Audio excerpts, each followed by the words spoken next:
Alors je m'appelle Anaïs D'Agostino, j'ai 22 ans et j'ai créé mon entreprise, donc c'est une micro-entreprise au même nom, donc Anaïs D'Agostino. J'aide les marques à développer leur visibilité sur les réseaux sociaux grâce à ma propre visibilité que j'ai développée aussi. Je dirais souriante, bienveillante et créative.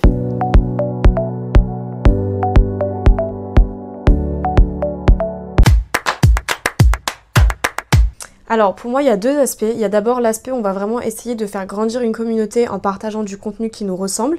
Donc ça c'est le premier où vraiment on inspire, on éduque, on divertit les gens. Et ensuite il y a le deuxième aspect avec les marques où là pareil on va venir proposer du contenu, que ce soit photo ou vidéo, pour mettre en avant le nouveau produit d'une marque, un service d'une marque, etc.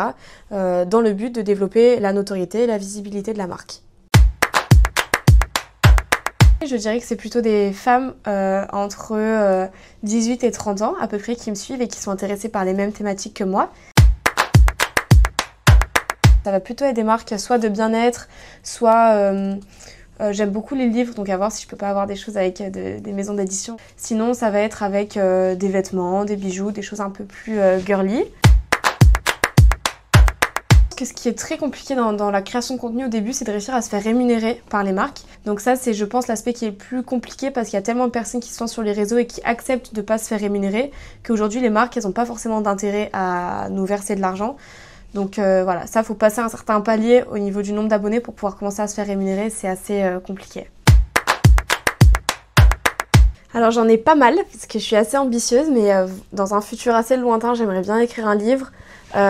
Pourquoi pas donner des conférences aussi dans la thématique du développement personnel. Et puis après, peut-être même créer une marque, je sais pas. J'ai pas mal d'idées en tête, donc j'attends de voir. Beaucoup de régularité et de discipline, et aussi la vision d'une personne qui est déjà entrepreneur et qui donc a vraiment cet aspect-là d'être capable d'interagir avec les chiffres. Donc c'est vraiment une professionnalisation de mon activité, je dirais.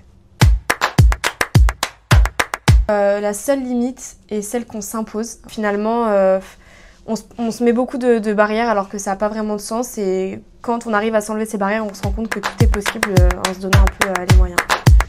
Et voilà.